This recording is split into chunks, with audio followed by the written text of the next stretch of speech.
Bismillahirrahmanirrahim. Alhamdulillahirabbil alamin wassalatu wassalamu ala Rasulillah wa ala alihi wa sahbihi wa man walah. Assalamualaikum warahmatullahi wabarakatuh. Selamat pagi kepada semua warga Malaysia, khususnya rakyat Kelantan. Tidak kiralah di mana pun anda berada, moga-moga sentiasa dalam jagaan Allah Subhanahu wa taala.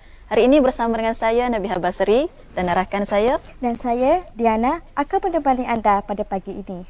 Alhamdulillah, kita masih bertemu di dalam segmen Semulia Kharijah, Galeri Ramadan at Kelantan, Kelantan TV. Bagi edisi 12 Ramadan 1441 Hijrah. Alhamdulillah Diana. Alhamdulillah. Hari ini dah 12 Ramadan kita ya. Betul. Diana, apa khabar hari ini? Alhamdulillah, khabar baik. Kita juga sekarang ni tengah bersiaran langsung di studio Kota Baru Kelantan. Jadi hari ini alhamdulillah dapat kita bersama-sama sekali lagi dalam segmen Semulia Kharijah, di mana segmen Semulia Kharijah ini mewawarkan bual bicara bersama dengan wanita, tetamu wanita. Dan hari ini apa yang menarik yang kita nak kongsikan kepada para penonton di luar sana, Diana? Ya, hari ini hari yang sangat special dan menarik buat para wanita di sana. Kerana hari ini mempunyai topik mengenai projek laman dapur. Bersama kita pada pagi ini Wan Nuriah binti Wan Ramli sebagai pengusaha Min House Camp dan gelaran mesranya sebagai Kak Yah. Apa khabar Kak Yah? Khabar baik Diana. Selamat datang ke studio. Ya, terima kasih Nabihah dan Diana. Ya. Alhamdulillah, okey ke setakat ni Ramadan dalam PKP Kak Yah? Alhamdulillah, tak ada masalah. Tak ada masalah. Seronok bersama keluarga. InsyaAllah sepanjang PKP kami tak ada masalah. Apalagi kami ditemani oleh kebun-kebun yang hijau. Subhanallah. Jadi untuk pengetahuan para penonton yang dikasihi, Puan Wan Nuriah binti Wan Ramli atau mesra dengan panggilan Kak Yah ni merupakan pemilik dan juga pengusaha Min House Camp, di mana Kak Yah ni juga adalah seorang pemantau kepada projek dapur hijau di bawah kelolaan Kerajaan Negeri Kelantan. Jadi sebagai permulaan ya Kak Yah, mungkin kita nak tanya, boleh Kak Yah ceritakan sedikit berkenaan dengan projek dapur hijau ini? Silakan. Assalamualaikum warahmatullahi wabarakatuh. Bismillahirrahmanirrahim. Projek dapur hijau dilaksanakan di Kelantan oleh Kerajaan Negeri Kelantan seawal tahun 2015. Namun sebelum itu wanita-wanita kita di Kelantan ni sudah mula bercucuk tanam, namun tidak secara berkumpulan lah. Sekarang kita lebih meluas lagi lah. Jadi khusus untuk wanita sebenarnya, projek dapur hijau khusus untuk wanita, dan kita galakkan guna tanah yang ada di sekitar rumah. Tanah yang di tepi dapur, di halaman rumah, di luar pagar, dan juga kepada yang tinggal di perumahan-perumahan, masih ada tanah walaupun sempit, dan juga di apartmen pun masih boleh laksanakan sebenarnya, ya, tak ada masalah ya. Apalagi sekiranya ibu-ibu yang tinggal di kampung. Jadi gunakan peluang yang ada ini untuk bercucuk tanam dan makan apa yang kita tanam. Kita tanam apa yang kita makan. Itu yang mustahak ya. Tapi yang paling utama lagi adalah bertanam secara organik. Guna apa yang ada di sekitar.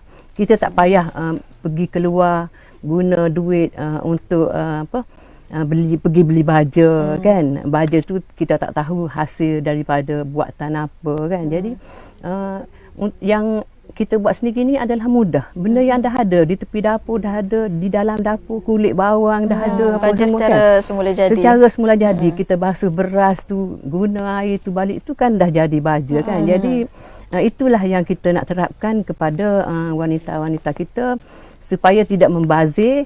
Apa yang ada di sekitar adalah yang kita guna itu. Okey Kak Yah, tadi Kak Yah ada menyebut yang tinggal di apartmen boleh juga menanam. Bagikan contoh tanaman apa yang sesuai untuk ditanam yang tinggal di apartmen. Kebanyakan apartmen kita mempunyai cahaya 6 jam ataupun kurang, 4 jam pun dah cukup sebenarnya, kan. Jadi macam pokok bawang, daun kucai, contoh-contoh yang pokok yang ada kat sini kan. Jadi mereka pokok-pokok jenis macam ini ni yang tanam di dalam pasu kecil-kecil dalam bekas semula jadi macam ni, dia boleh hidup walaupun cahaya matahari yang sedikit. Dan juga kalau habis-habis tak ada pun kita boleh tanam tauge. Tauge, tanam atas sing tempat gelap pun masih dia hidup. Lepas tu tauge ni 3 hari saja. Lepas 3 hari kita dah boleh bubur dalam nasi goreng, bubur dalam jeput bawang apa semua kan. Jadi sebenarnya makanan ni mudah sebenarnya. Atas kita dan atas rajin dan ilmu sedikit sebanyak tu kita share lah dengan kawan-kawan supaya semua boleh menikmati. Dan daripada asalnya, daripada minat lah menanam ni ataupun daripada keturunan mak ayah sebelum ni pun suka menanam ke macam mana? Ya, terima kasih Nabiah. Sebenarnya Kak Ayah tak ada ilmu bertani. Kosong bertani. Tapi minat ada. Minat. Jadi dengan minat yang ada tu kita bertanya, membaca. Lepas tu Jabatan Pertanian pun ada bagi kursus kan. Jadi apabila kita minat, kita akan mencari. Kan? Untuk benih-benih ni pula untuk permulaannya kita tak payah beli, kita berkawan. Apabila bercakap tu ada yang akan bantu kita kan, sama ada daripada biji benih ke, ranting ke, daripada umbisi ke. Jadi tak ada masalah lah. Kemudian tu sebenarnya bertani ni menjimatkan kos dapur lah. Ya, betul. Kos dapur. Lepas tu gaya hidup kita akan berubah sebenarnya. Kita tak ada memikirkan memikirkan benda yang tak molek lah. Sebenarnya dia terapi kepada diri kita sendiri. Lepas kan? tu sama ada apa lagi masa musim PKP ni, kita boleh ajar anak-anak kita sama-sama siram pokok kan, sama-sama memasak apa yang ada di halaman, macam itulah. Jadi berkenaan dengan dapur hijau tadi, dia berkait dengan apa? Ia adalah usaha daripada kerajaan negeri sendiri lah. Untuk sasarannya golongan wanita sahaja atau golongan lelaki pun? Sekarang ni sebenarnya keluarga. Apabila wanita memulakan, suami akan ikut dan anak akan bersama lah. Untuk buat para kacang, suami boleh bantu. Untuk menyiram, anak boleh bantu. Jadi kita buat untuk seisi keluarga. Seisi keluarga. Jadi lagipun kita akan dapat sayur yang segar, sihat. Lepas tu kita tanam apa yang kita nak makan lah, apa yang kita nak guna, apa yang anak kita suka. Okey Kak Ayah, yang paling penting sekali sayur yang kita tanam ini tidak mempunyai racun, kerana kalau kita dapati di kedai-kedai ada kita dapati menyiram dengan racun, dan itu membuatkan seperti rama-rama tidak datang ke tanaman. Ya. Apabila kita tanam sendiri, kita tanam tidak banyak sebenarnya kan. Jadi kita tak perlu racun. Racunnya hanya sekadar kalau perlu setakat bawang putih ataupun cili padi kita tumbuk. Kalau ada blender kita blend, tapiskan, lepas tu spray ataupun renjih-renjih dekat pokok. Itu saja dah cukup.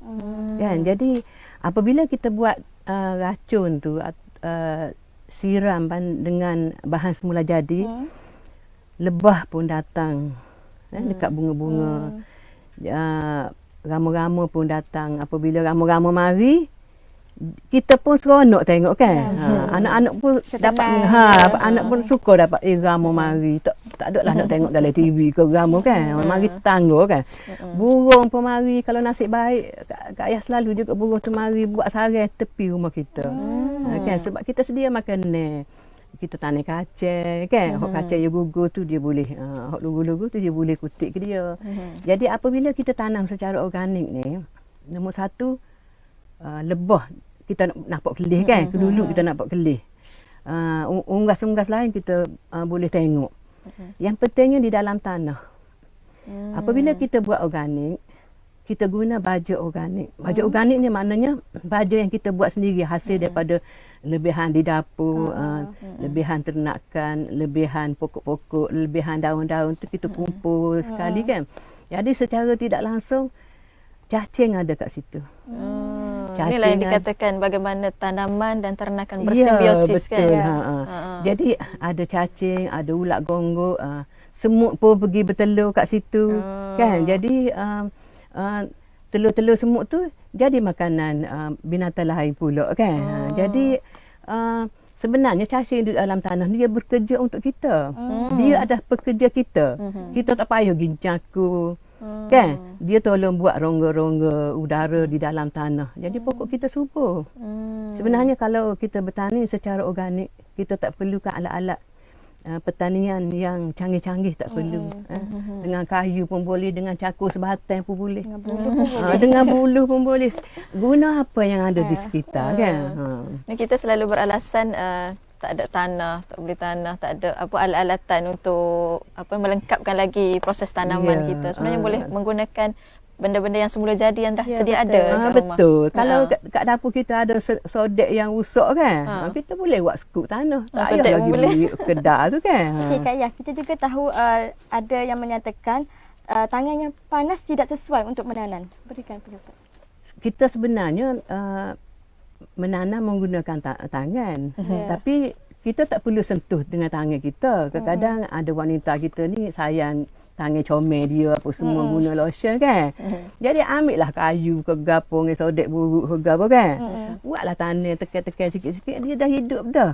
Jadi tak timbullah soal tangan panas ke tangan sejuk ke gapo kan. Jadi benda yang ada di sekitar kita lah. Kalau orang duduk di flat, ambil lah sodek-sodek ke kan. Menes-menes anak boleh.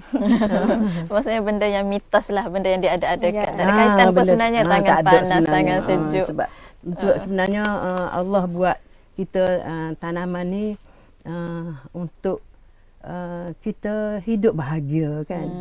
Untuk kesihatan kita, untuk manfaat manusia dan suruh kita berfikir.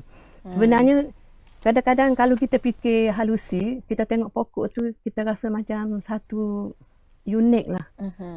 Daripada tak ada akar tiba-tiba tumbuh akar. Dari mana akar tu kan? Gitulah. Yeah. Jadi sepanjang Kak Ayah sendiri selaku pemantau kepada projek Dapur Hijau ni, bagaimana setakat yang Kak Ayah dapat lihatlah wanita kita benar-benar cenderung bersungguh ke arah penanaman di kediaman masing-masing? Alhamdulillah apabila kerajaan negeri mengadakan program ini setiap tahun. Dan setiap tahun juga kita dapat wujudkan, dapat adakan kumpulan-kumpulan petani wanita yang baru. Hari-hari pertandingan ke macam mana? Ya, pertandingan tu yang kemudian lah. Tapi yang pentingnya minat. Apabila minat sudah ada, jadi kita untuk menggalakkan lagi. Apabila untuk menggalakkan lagi wanita ni bersemangat untuk bertani, bagi habuan. Ada sedikit hadiah lah macam tu kan. Kita adakan hadiah untuk petani yang berjaya lah. Dan setakat ini petani wanita kebun dapur yang berjaya ni boleh sudah menghasilkan bukan setakat sahaja sebagai minat, sebagai belanja dapur, malah dah boleh menjual, menjana pendapatan. Lepas tu dengan sendirinya suami pun ikut minat, anak pun ikut minat. Apabila kita ada anak yang sudah besar kan, musim sekarang payah dapat pekerjaan kan, boleh berkari dengan pertanian kan. Jadi peluang pekerjaan tu sudah ada di tangga. Buat apa nak pergi naik bah jauh-jauh kan, nak beli kereta pula. Guna yang apa yang. Dan dalam musim PKP ni pun kita kata tak perlu dah nak kena pergi pasar. Tak payah. Semuanya ada di halaman rumah masing-masing. Jadi kalau dulu-dulu orang dahulu kala menanam pokok di belakang rumah kan. Sekarang kita tanam pokok di hadapan rumah, di halaman dan di atas dapur, di rumah, di mana-mana yang kita dapat capai. Di beranda kan, di tepi tingkap pun boleh tanam sebab ini bukan menyusahkan. Tanam sahaja di mana-mana. Tanam sahaja di mana-mana ya. Maksudnya tak ada halangan kalau kata duduk rumah flat ke? Tak ada halangan. Tak ada. Habis tak ada atas bumbung pun boleh tanam. Atas bumbung pun boleh tanam. Okey, baiklah para penonton, kita berehat seketika, kita kembali semula selepas ini. Nama agama Cik Rahman binti Abdul Rahman, Puasa dapur hijau daripada Dun Pasir Tumbuh, Parlimen Keberkaya. Apa nama ni 20 ni hari bulan 10 tu kerajaan negeri panggil melalui Tok Ngulu ni suruh dia ambil benih di Pusaka Negeri nekaro ni jenis benih tu sawi Masuk main house terung di dapur hijau. kakung lado labu botok tim. Jadi kat buatnya ikut peringkat-peringkat, maknanya kita tak seri mutu hasil pendapatan kita ni macam kakung ni tidak alih, cuma keceruk-ceruk ubah baju balik mari hasil pulut gitu. Macam kata lado ni memang kita ni peringkat pertama lado ni baru tak apa terbuat lagi ni. Asalnya dia ni umur lama sikit baru nak buah. Dah tabur benih saja pun dekat 3 minggu baru dia naik molek untuk boleh pindah ke tapuk tanam ni daripada semaya. Jadi kak setakat hari ni hasil tu tidak jual lah lagi. Kita kata untuk makan ya. Jadi makan kita tak payah beli, jadi kita berpuas hati dengan hasil kerajaan negeri ni. Kita tidak kata kamu tu sekali mati kat pakat tu mati duk.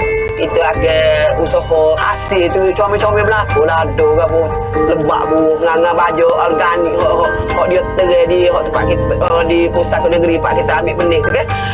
Cara dia kita nak menanam lagu mana ke apa kita kena tak si baju kimia ke apa tak buat bahaya beracun. Jadi kita semua guna baju organik berlaku. Dengan hasil pendapatan tu kita berasa puas hati benar. Lepas tu kan jadi usaha-usahanya tak apa nak arahlah keluar dah pasal tak cukup tepat. Tak cukup tepat dah. Tak cukup. Benih pun ada semua. Jadi kita acu nak mati ni tabulan. Acu nak mati tabulan. Kita macam ni tanah ni kan 2 minggu sebelum tanam gaul baju dulu perak situ dulu 2 minggu perak 2 minggu baru ambil bubuh ada supik apa gitu baru tanam. Tu yang boleh menyebabkan lah kesuburan tu kita kata melalui usaha kita tak labu subur tu. Gitulah.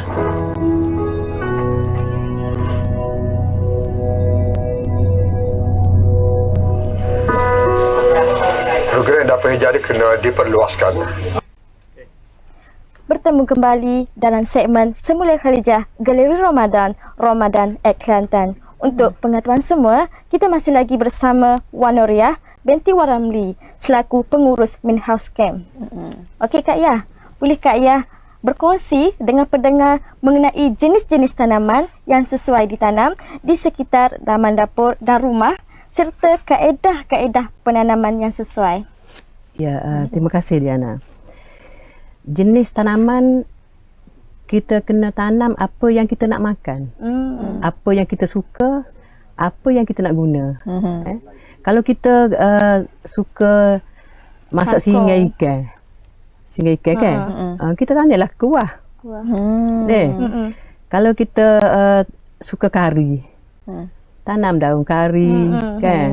Jadi tanaman-tanaman tu berkait rapat dengan apa yang kita makan. Jadi sebenarnya kita kena makan serba-serbi. Hak Tuhan buat atas bumi ni kan. Hak boleh makan kita kena makan supaya kita sihat. Jadi untuk permulaan kita tanam apa yang kita nak guna dulu. Lepas tu kita belajar lagi. Kan? Kata tanam apa yang dimakan, makan apa yang ditanam. Ya betul. Betul. Apa yang kita suka. Apa yang kita suka. Jadi taklah membazir kawasan rumah kita kan. Kalau kita tanam hak kita tak makan, hak tak guna kan. Ataupun tanam bunga yang tidak bermanfaat. Kan? Jadi lebah pun tak sel kat bunga tu. Kan? Jadi kita gantikan dengan tanaman hak yang bermanfaat, yang boleh kita makan, yang boleh kita guna. Separuh tu makan, kita boleh buat teh. Buat minuman lah. Misalnya pudina, ambil air panas, letak je daun 2 helai kan. 2 helai, kita 5 minit kita boleh minum. Apabila disuam sikit, kita tambah madu sikit. Tak payahlah cara nak beli gula ke apa kan. Dan madu tu kita boleh daripada hasil yang kita tanam tu kan. Ya, daripada bunga-bunga terung kita, bunga lada kita tu, lebah mari kutik, keluduk mari kutik. Lepas tu kita perahlah koloni keluduk ke. Jadi lama membiak mari semula ke kita kan. Jadi macam tu lah. Jadi tadi kalau kita lihat sebentar tadi ada ditayangkan berkenaan dengan salah seorang peserta dapur hijau, Cik Rahmah atau mesra dengan Kak Mo. Mungkin Kak Ayah boleh ceritakan sikit apa specialnya Kak Moh ni sehingga menang berturut-turut setiap tahun? Alhamdulillah. Ha. Kak Moh ni dalam jadual Kak Ayah, dalam rekod Kak Ayah tulis Kak Moh nombor 1 dia. Kak Moh nombor 1. Sebab Kak Ayah kagum dengan semangat Kak Moh. dia. Kak Moh ni tidak berputus asa, rajin. Daripada awal pagi, ada masa ruang, dia turun berkebun. Jadi dibantu oleh suami juga. Jadi satu keluarga bahagialah, satu keluarga contoh untuk bumi hijau, untuk kebun dapur.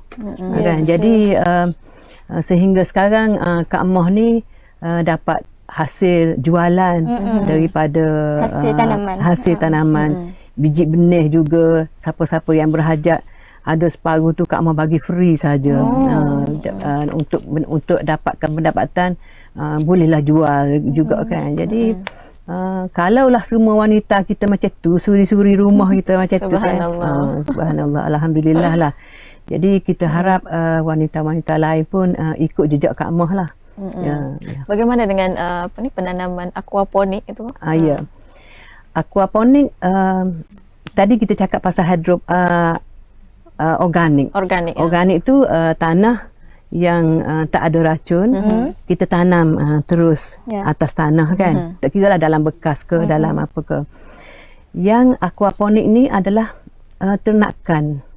Ternakan dalam air. Ikan. Kita ternak ikan. Najis ikan tu kita guna pam ataupun siram di pokok. Kalau nak senang zaman teknologi sekarang ni, kita pam balik ke atas tanaman kita. Kan? Jadi kita tak perlu membaja. Kita tak perlu membaja. Pokok tu hidup subur. Yang pentingnya cahaya matahari lah. Jadi ikan kita boleh makan, sayur kita boleh makan tanpa racun. Dua-dua boleh makan. Secara semula jadi. Secara semula jadi. Tak ada racun. Lebih selamat lah maksudnya. Alhamdulillah lebih selamat. Lebih selamat. Jadi Kak Ayah, kami difahamkan Kak Ayah merupakan pengusaha Min House Camp, pemilik kepada Min House Camp. Ya. Jadi mungkin Kak Ayah boleh ceritakan sikit Min House Camp ni apa, di mana, apa specialnya, apa yang sebenarnya Min House Camp ni? Min House Camp sebenarnya Min tu atas nama anak Kak Ayah yang istimewa lah. Dia Down syndrome. Macam mana Kak Ayah memulakan camp di situ adalah disebabkan Min tak mahu balik rumah, nak duduk di situ. Kan, jadi ilhamnya daripada nama anak. Ilham daripada nama anak yang Kak Ayah, yang keluarga Kak Ayah tidak rancang pun untuk bina Min House Camp. Tidak ada kertas kerja, tak ada dalam fikiran, datang dengan Allah Ta'ala dah atur sebenarnya. Jadi apabila Min tak mahu balik rumah, Abah Min pun buat bangsa kecil lah, sambil-sambil tunggu durian kat situ kan. Jadi dari situlah Min tak mahu balik rumah dan kami bertiga tinggal di bangsa kecil tu. Jadi itu pada tahun 2000, akhir 2009 lah.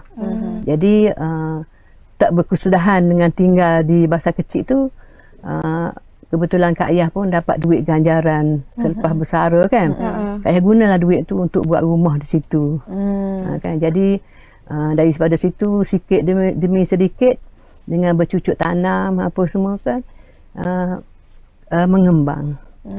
Apalagi kita duduk di tepi sungai, tengok ada kelip-kelip. Dalam sungai pula ada lokan. Pergi tengah sungai lagi ada ketam, ada udang. Di tebing sungai tu pula ada pokok nipah. Jadi semua tu memberi kita satu manfaat lah. Jadi manfaat itu kita sharing dengan orang lain jugalah. Jadi tamu, mula-mula kawan-kawan dulu mari. Saya mari jalan tengok. Dia kata suka duduk sini. Kan tenang, ada pokok, ada ternakan sikit sebanyak pada dalam air pun hidup secara semula jadi kan. Jadi kalau kita nak makan pun kita ambil sekadar yang kita nak makan tanpa memusnahkan dia punya generasi lah. Jadi macam cari lokan pun kita kutip lokan sekadar yang kita nak makan. Yang besar-besar tu kita lepas balik untuk pembiakan. Kan? Jadi dengan begitu kita pun sekarang Mina House Camp sudah kita dah lama terima pengunjung lah. Dia benar-benar beroperasinya bila? 2012 apabila Kak Ayah mendapat persijilan halal dan persijilan mesti daripada Kementerian Kesihatan Malaysia untuk madu lah. Untuk madu. Jadi masa tu madu keluduk tengah naik kan. Naik. Jadi ramai pengunjung lah. Pengunjung tu pula bukan sahaja daripada dalam negara. Orang luar negara dah tahu dah bahawa kita ni makan apa yang ada di sekitar. Kan? Jadi ternakan pun ada di sekitar kita. Kita hidup di sekitaran kita tu ada ternakan, ada makanan. Lepas tu macam shampoo pun kita guna pokok beluru yang kita ada. Kan? Lepas tu biji beluru tu pula kita buat macam permainan budak-budak apa semua. Pokok miding pun ada tumbuh, kita pergi kutik kan. Pokok saga pun ada, gugur-gugur budak-budak belajar membilang macam tu lah. Jadi tempat Kak Ayah sebenarnya tak ada TV. Tak ada TV. Tak ada TV. Jadi kita guna apa-apa yang mudah dapat. Kan? Jadi benda tu sebenarnya tak ada racun. Tak ada racun, mudah didapat, kita enjoy. Jadi difahamkan juga Min House Camp ni bukan setakat diusahakan untuk melestarikan alam, tetapi ada juga kemudahan-kemudahan lain yang disediakan. Mungkin Kak Ayah boleh sebutkan apa kemudahan yang disediakan. Kita ada bilik penginapan. Ada Ada untuk 100 katil.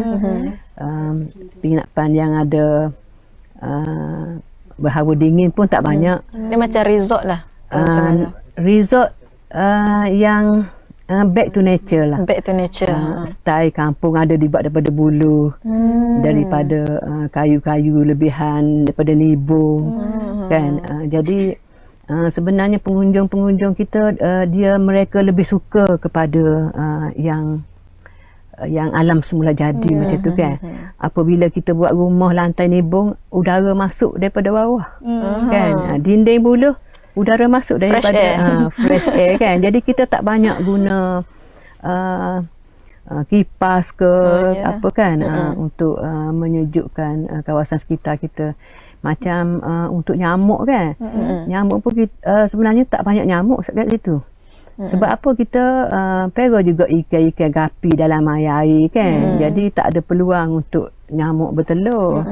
Lepas tu walaupun kita duduk tepi hutan, tepi semak samun, dusun macam tu kan, orang kata ada nyamuk tak.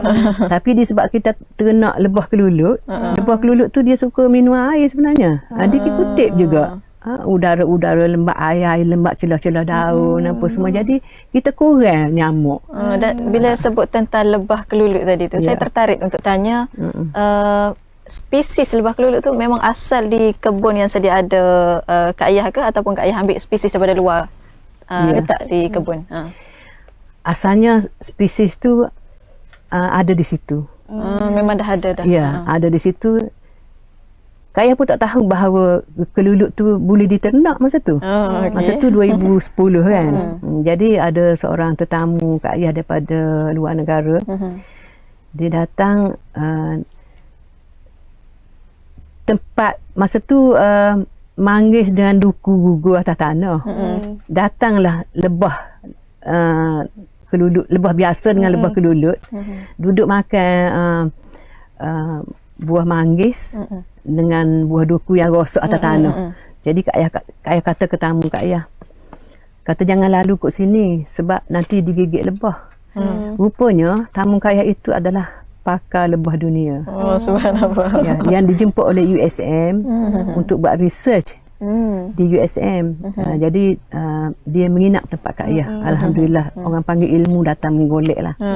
Jadi apabila dia kata ini boleh ternak, ini boleh ternak, langsunglah Kak Ayah belajar daripadanya lah. 3 bulan bapa menginap tempat Kak Ayah, dan 3 bulan juga bapa mengajar Kak Ayah macam mana menternak kelulut, dan juga ibu mengajar Kak Ayah menjaga madu yang berkualiti. Kan?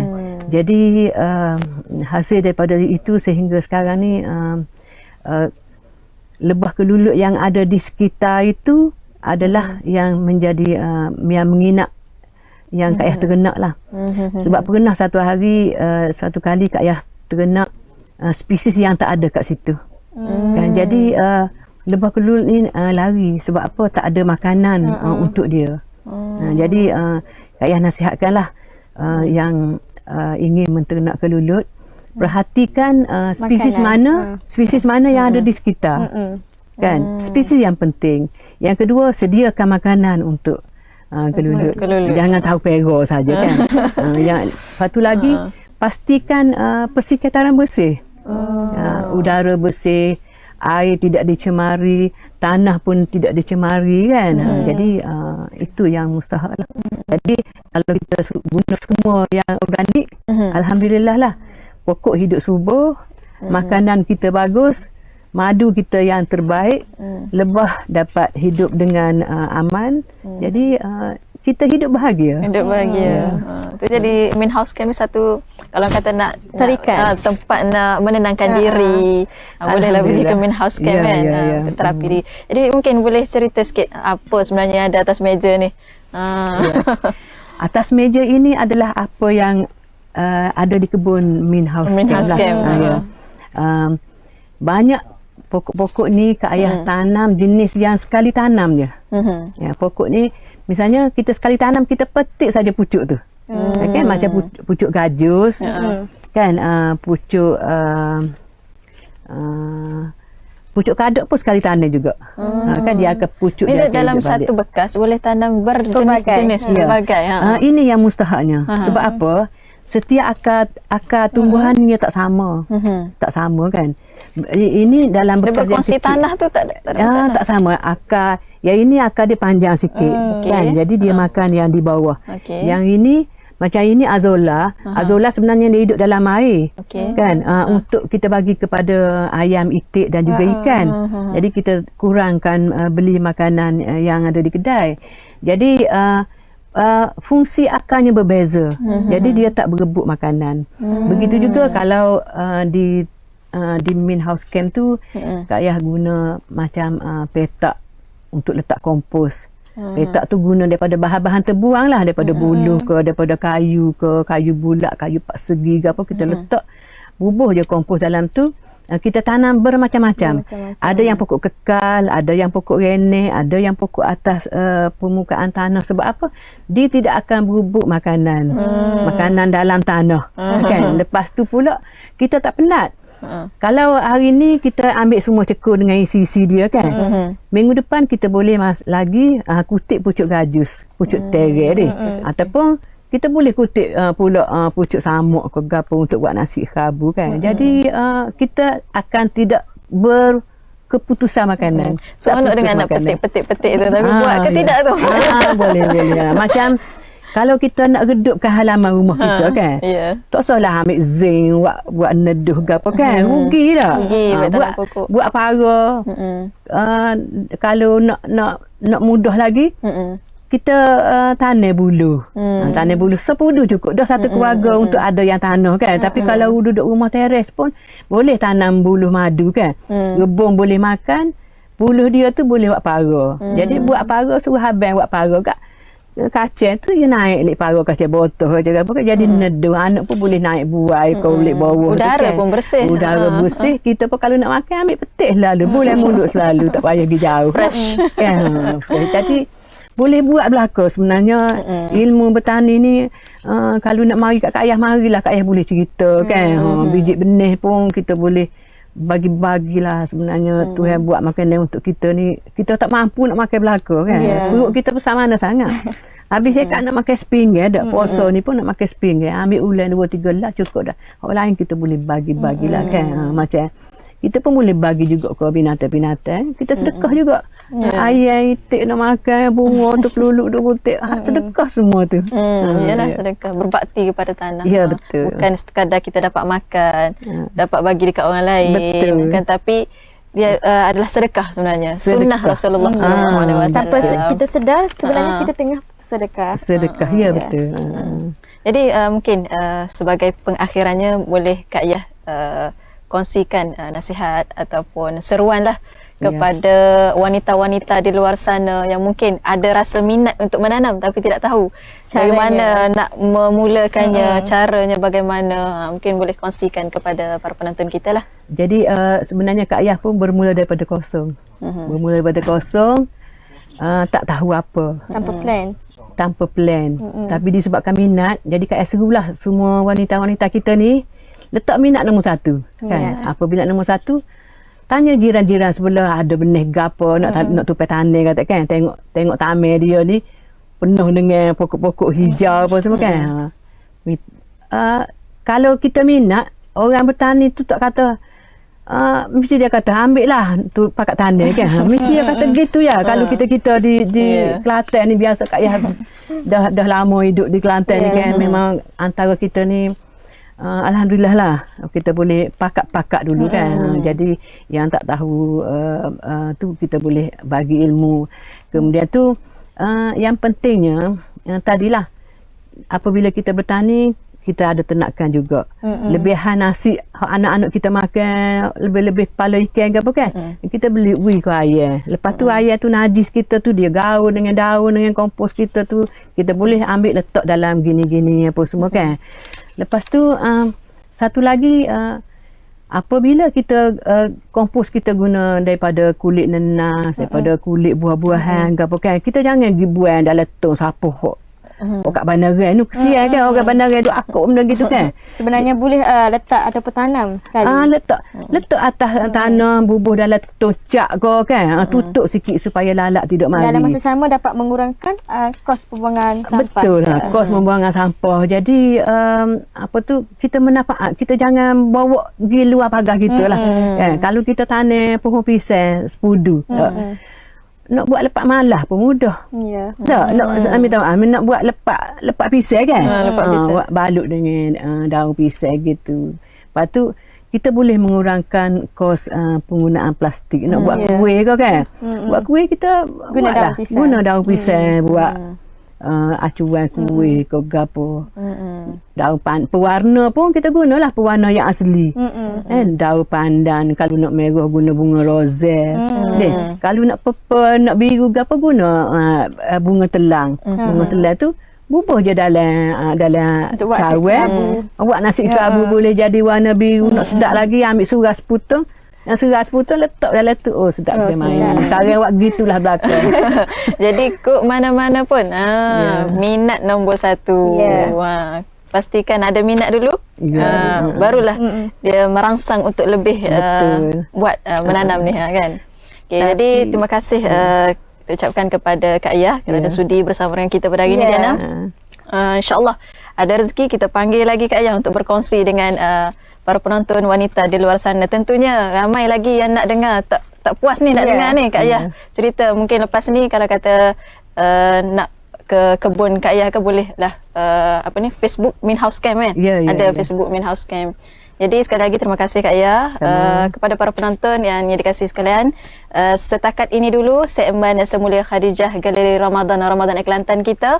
Selepas ini kita akan ada berita semasa Kelantan yang akan disampaikan oleh rakan setugas Nasruddin Mahmud Muhaiddin. Dan sekian sahaja dulu kita Diana. Sekian wabillahi taufiq wal hidayah. Wassalamualaikum warahmatullahi wabarakatuh.